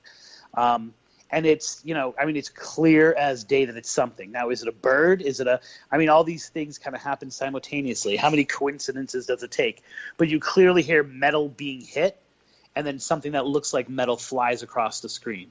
And of course, we weren't in the circle at the time. We were exploring in the woods and some of these other things. But to this day, it remains like a really creepy, and to me, it's so easy to say that that's not evidence. That's what we do as a cynical paranormal community. And yet, okay, here's a story. Here's something that happened. What happened coincides with the story that's being told there. You just kind of have to scratch your head and wonder what it was. Right. And it didn't pick up anybody around either. Just Oh, there was no one around. We were there by ourselves. Yeah, and if you've ever been there, I mean, you have to drive down probably about half a mile, 3/4 of a mile to get to where the Devil's Tramping Ground is. So unless randomly there are people in the woods, which that's fine. I can say that there would be people in the woods. I mean, but we weren't there on like a Tuesday at like 10 o'clock in the afternoon.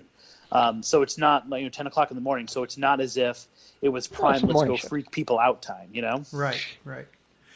But I knew about the story. I never did go there to research anything. Of course, I wasn't into the paranormal when I was living there. I didn't get started until 2008, and I'd already left North Carolina by then.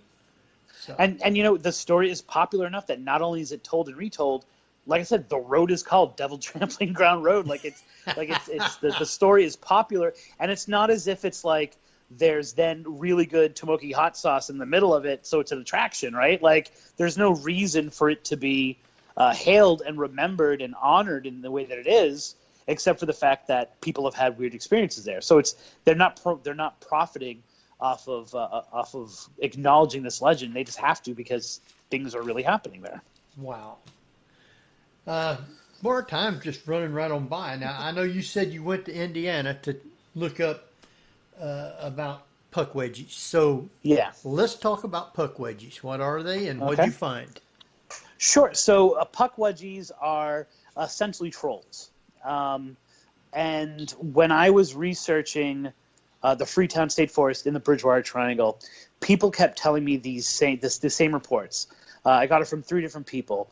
All 3 were walking in a wooded area or like surrounding, like at the edge of the woods, and they accidentally came across what to them looked like a little goblin or like a little troll about 3 feet high, slightly elongated nose.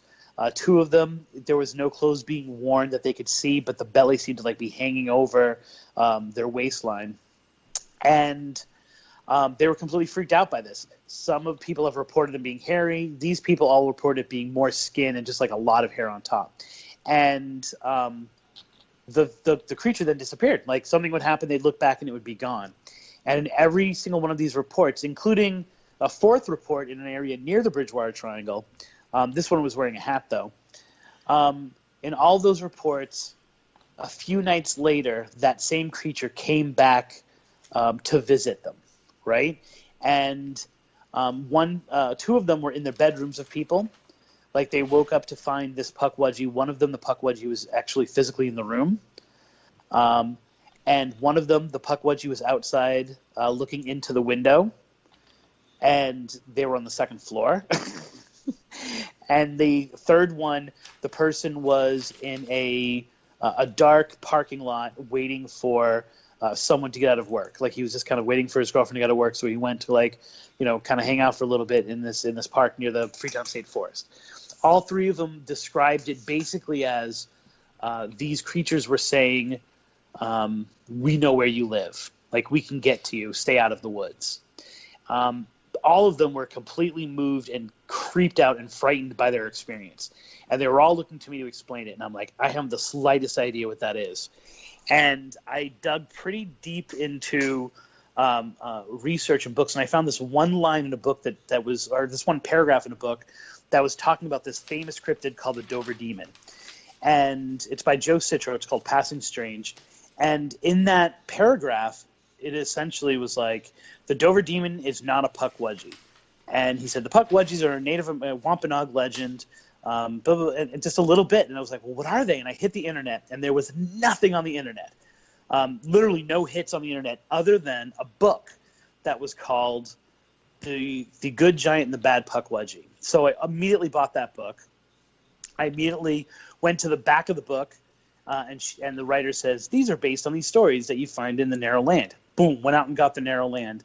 And I started to read more and more about these Pukwudgies, who essentially, for a very long time for the Wampanoag, were just these trickster spirits. They would just pull these little practical jokes. The creator god goes on a vacation. He's essentially cheating on his wife, and he runs off to the sea to be with this woman.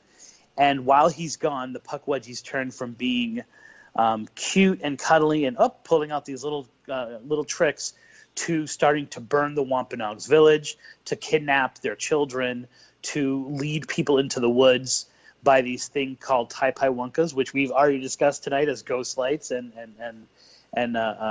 Will the Wisp, or Wisp of the Will. I always get wrong with which way. I always mess up which way it is. Jeff, help me out here. Is it Will of the Wisp or Wisp of the Will? Will of the Wisp. Will of the Wisp. Thank you. Yeah. You're like, now that I'm saying it, you're like, oh wait a minute, did I get it right? They call them Taipaiwunkas, and they're the souls of the Wampanoags that they've killed, and they use them to lure other people out. And this was like a big part of Wampanoag culture. And for years, they were kind of, everything that happened that was wrong, they would say it was the Pukwudgies. And so, every culture, I think, has a creature that's similar to this. And not only do they have a creature that's similar to this, they have different kinds. So in the first, 15 years of me doing Pukwudgie research, the one thing I couldn't wrap my mind around was the actions were very similar, but people were describing them differently. Fiona Broom, for example, described them as Grover on a bad day, even though they were red. So it was more like Elmo on a bad day. Or some people would describe them as, all the same physical traits, but they were completely covered in hair. And then other people would say they only had hair on the top of their head. And when I went to Indiana, I went to Mound State Park in Anderson, Indiana, which is the other big location and the only other book that really focuses on Pukwudgies. It comes from Anderson. And so I went to Mound State Park, and we just happened to be there on a day that one of the rangers who was visiting almost had her doctorate, and she was exploring like the mysticism surrounding the mounds, right? And the alignment of the different mounds in different states, and especially across in Ohio, especially, right? And ones that had been destroyed and ones they thought they were. And if you configured them, they seemed to form mirrors of celestial maps and line up with certain lunar cycles.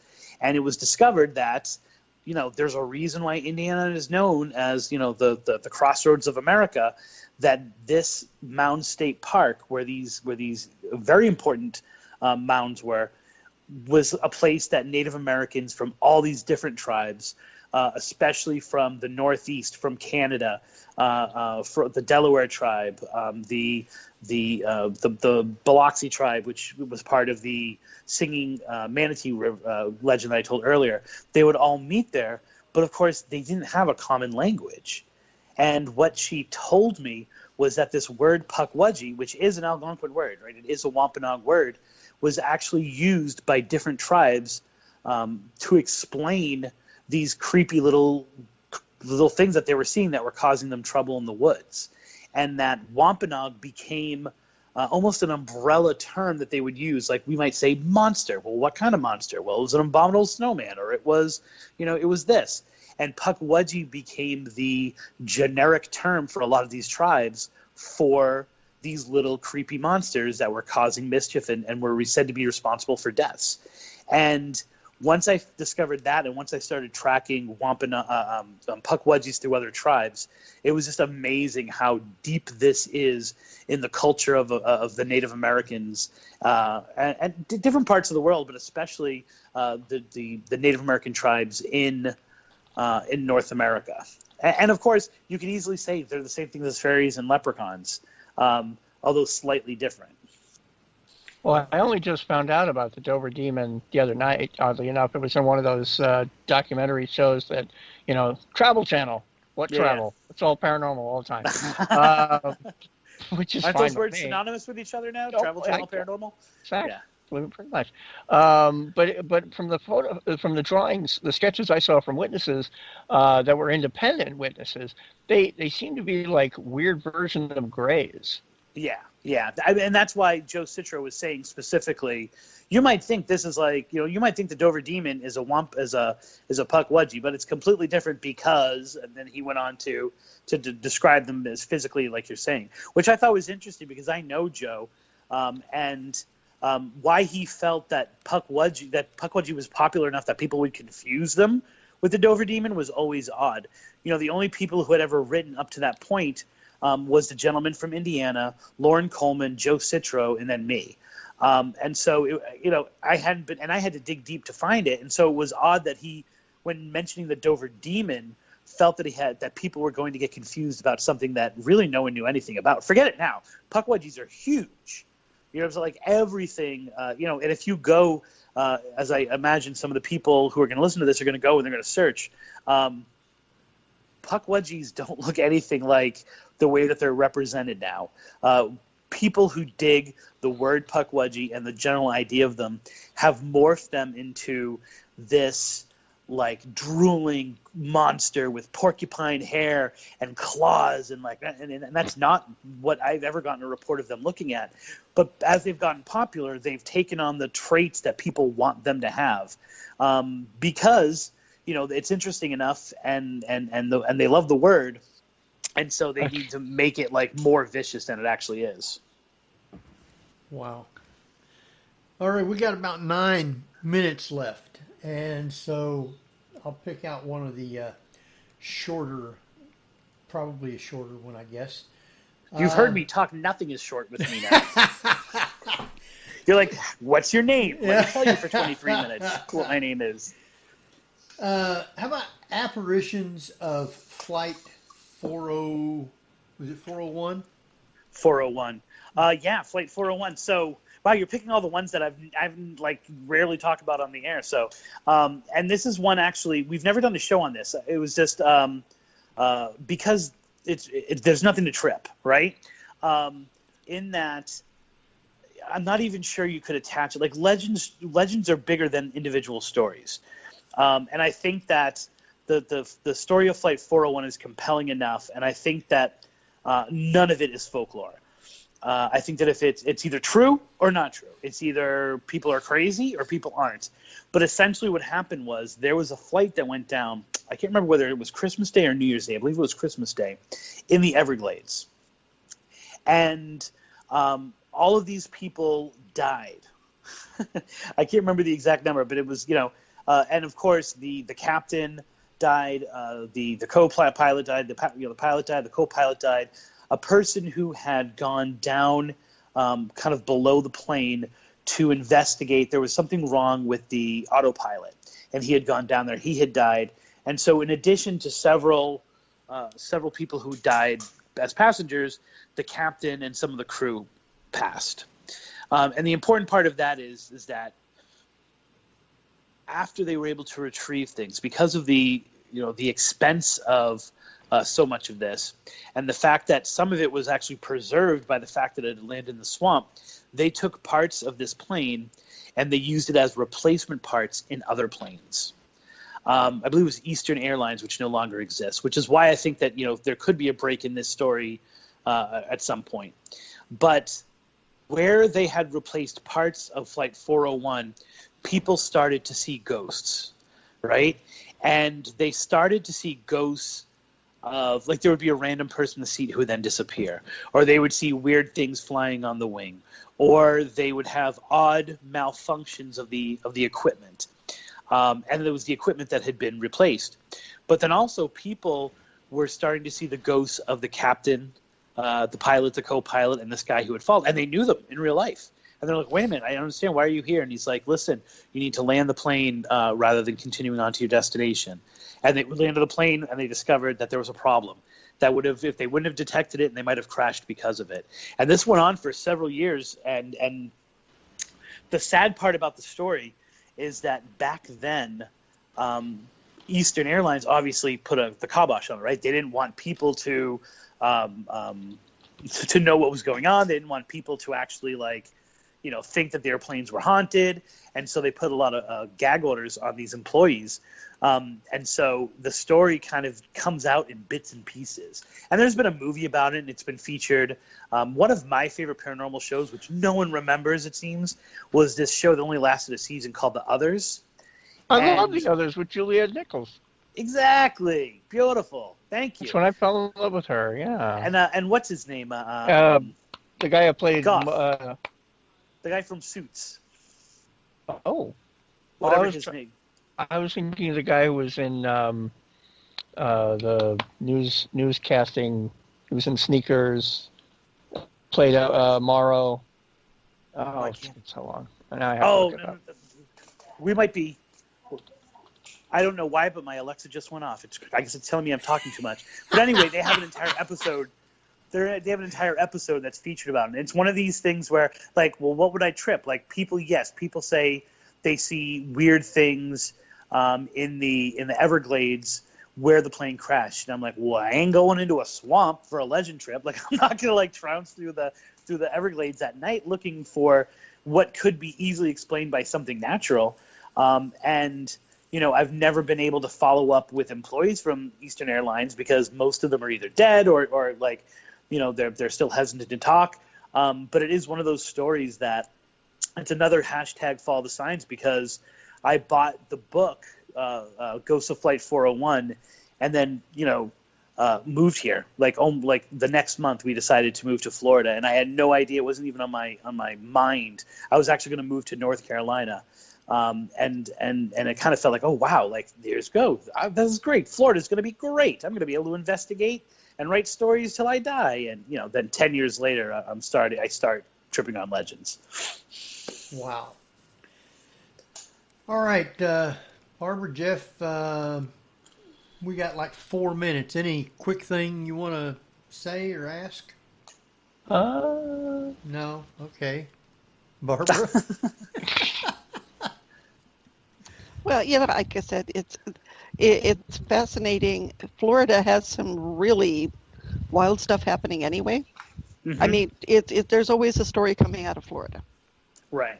I mean, almost every day there's a story coming out about Florida.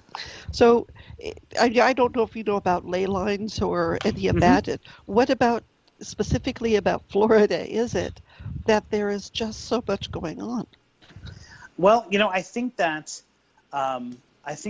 Florida, there's this place called Silver Springs, which is in the book. It's an absolutely beautiful place, and it capitalizes on the idea of there being this beauty and yet something savage about the land as well, right? And Tarzan was shot there, and Creature from the Black Lagoon. And I think a lot of Florida is like that.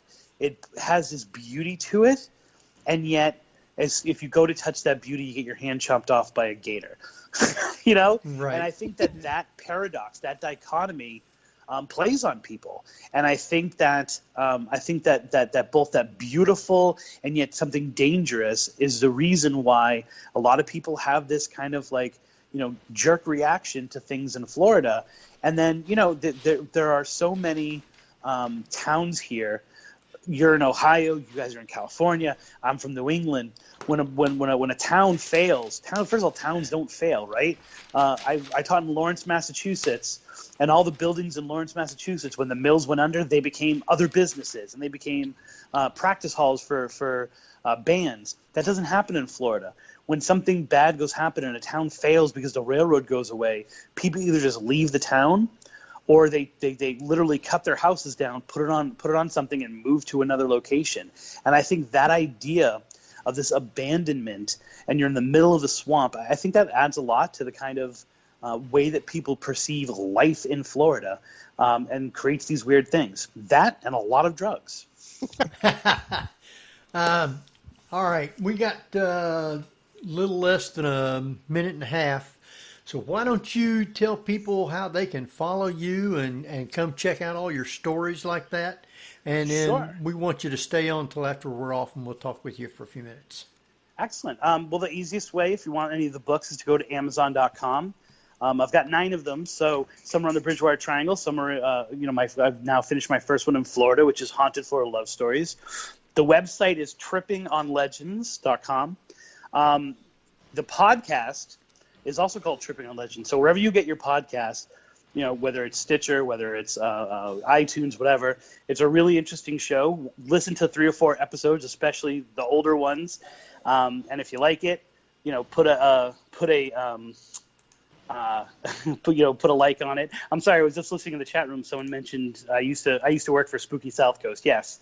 And the Facebook page, which I think is really the dumping ground for a lot of what we do. Like it ends up being on the Facebook page is, facebook.com/trippingonlegends.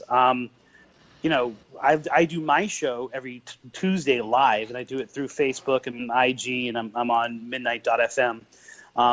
It's a little bit of a different show now that I don't have a co-host. I kind of am doing it myself and kind of, exploring legends in a different way, but it's still a really interesting show to listen to, I think.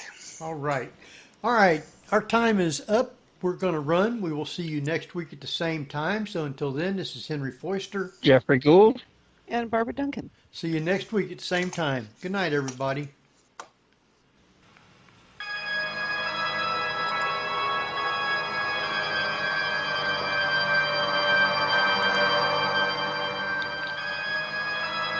You've been listening to the Paranormal View on the ParaX Radio Network.